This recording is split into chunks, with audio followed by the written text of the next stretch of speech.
शिवडी मतदारसंघ म्हणजे शिवसेनेचा बालेकिल्ला आणि या शिवडी मतदारसंघातले शिवसेना ठाकरे गटाचे एक विश्वासू उमेदवार आज आपल्या सोबत आहेत, ज्यांना ठाकरे गटाकडून पहिलं तिकीट देण्यात आलं होतं ते म्हणजे पडवळ सर आपल्या सोबत आहेत.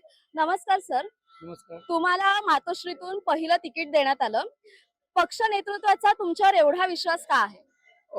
गेल्या 9 वर्षामध्ये म्हणजे नगरसेवक असताना कालावधी त्या 5 वर्षाच्या कालावधीमध्ये आणि 8 फेब्रुवारी 2022ला नगरसेवक पदाचा कालावधी संपल्यानंतर आज मितीपर्यंत पक्षनिष्ठेशी बांधील राहून पक्षाने जे जे आदेश दिले ते आदेश स्वीकारून काम केलं आणि त्याचं बक्षीस म्हणून ह्या वेळेला पहिला एबी फॉर्म मला देण्यात आला होता. शिवसेना फुटीनंतर आता या विभागामध्ये मोठ्या प्रमाणात विकास निधीचं वाटप झालंय, पण तुमच्या वाटेला खूप कमी निधी आलाय. अगदी नाच्या बरोबर निधी आलाय, तरी सुद्धा जनता तुमच्यावर विश्वास ठेवेल असं तुम्हाला वाटतंय? नक्कीच चांगला प्रश्न तुम्ही विचारलात. गेली 4 वर्ष काम करत असताना मुद्दामून दुसऱ्या कुठल्याही पक्षात आम्ही जात नाही. आमच्यावर दबाव टाकला गेला की आमच्या पक्षात या, तुम्हाला निधी देतो, परंतु आम्ही त्या पक्षात गेलो नाही.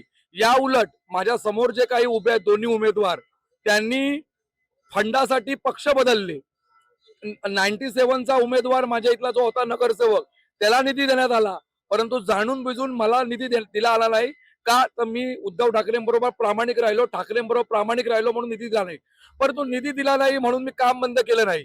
काही ठिकाणी स्वखर्चाने काम केलं. इंदिरानगरमध्ये कॉन्क्रीटचं काम असू दे, बाकीच्या ठिकाणी असू दे, स्वखर्चाने काम केलं. कारण एवढंच मला माहित होतं की ना मी झुकणार, ना माझ्या विभागातील जनतेला कोणापुढे जायला देणार. त्याच्यामुळे मला जरी या लोकांनी अन्याय केला, तो माझ्या एकट्यावर अन्याय नव्हता. तो माझ्या विभागामधल्या 45,000 जे नागरिक आहेत, मतदार आहेत, त्यांच्यावर केलेला तो अन्याय होता. गेल्या वेळी जेव्हा तुम्हाला अजय चौधरी यांच्याकडून तिकीट देण्यात आलं होतं, तेव्हा अनेक टीका झाल्या होत्या. त्यानंतर तुम्ही त्यांचा विश्वास सार्थकी ठरवलात. तोच विश्वास तुम्ही आता कायम ठेवावा यासाठी काय करणार? बघा, 2017ला मला मातोश्रीने जेव्हा तिकीट दिलं त्यावेळेला मी नौका उमेदवार होतो. परंतु ओळख पाळख नसताना शिवसेना ह्या 4 अक्षराच्या नावावरून, जे शिवसेना हे 4 अक्षरावर प्रेम आहे हे बघून नागरिकांनी मला निवडून दिलं. परंतु ते निवडून दिल्यानंतर गेल्या 9 वर्षामध्ये मी स्वतःची ओळख बनवली. सभागृहामध्ये विविध विषयावर चर्चा केली. स्थापत्य समितीमध्ये असताना, शिक्षण समितीमध्ये असताना, न्यायविधी समितीमध्ये असताना मुंबईकरांच्या विविध प्रश्नांवर आंदोलन केलं. विविध प्रश्न हातात घेतले आणि त्याचं कुठेतरी मोजमाप झालं. आणि मोजमाप झाल्यानंतर ह्या वेळेला मला उद्धव साहेबांनी आणि आदित्य साहेबांनी माझ्यावर विश्वास टाकून मला ह्या वेळेला या ठिकाणचं तिकीट दिलं.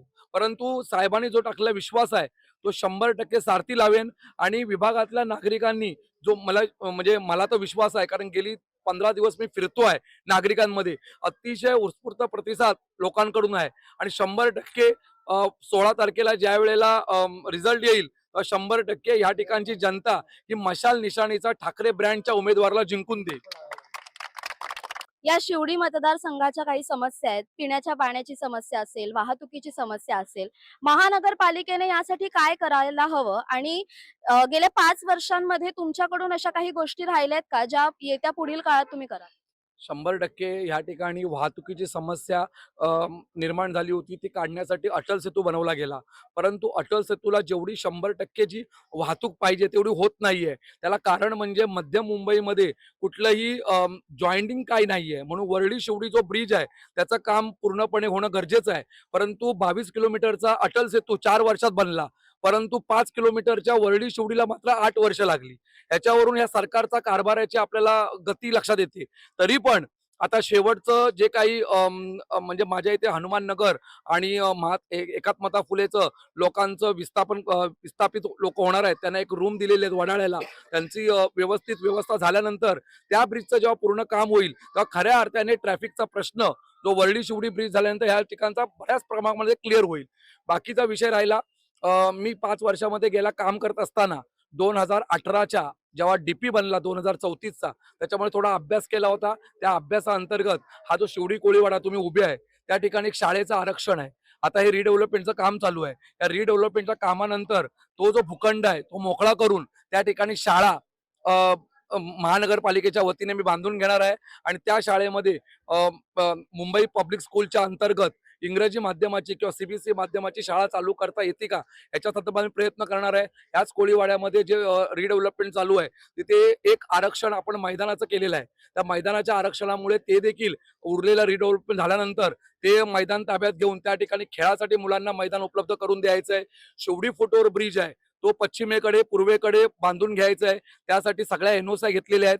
आता ज्या वेळेला वरळी शिवडीचे पिलर बनतील त्यानंतर त्या ब्रिजचं काम चालू करून पहिल्या टप्प्यामध्ये शिवडी फुटओव्हर ब्रिज प्लॅटफॉर्म क्रमांक 2 ला जोडायचा आहे आणि दुसऱ्या टप्प्यामध्ये तो पूर्वेला आणायचा आहे, जेणेकरून फाटकामधून जीवघेणा जो प्रवास आहे तो मला बंद करायचा आहे. सर, लालबाग परळ म्हटलं की युवा येतात. हाच लालबाग परळ आपण गणपती उत्सव असो, दहीहंडी उत्सव असो यासाठी ओळखला जातो. पण आता सध्या प्रत्येक गोष्टीचं कमर्शियलायझेशन केलं जातंय.